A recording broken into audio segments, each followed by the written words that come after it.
harjutamine teeb meistriks. Vead on alati lubatud elus. Vigadest me õpime. Pole kunagi, kallis ema, sulle julgenud mängida, sellepärast et ma kardan alati, et sa vaatad sind selja taga või midagi.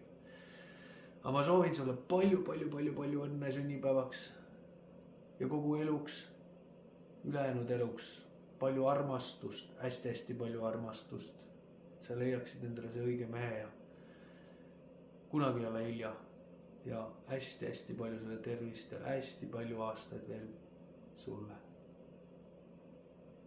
Kell on praegu 3:15 minutit, ma harjutasin nüüd siin paar tundi ja mõtlesin üllatada sind sellise asjaga.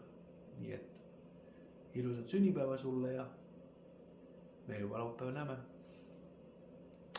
Tšau, süda, palju õnne sünnipäevaks.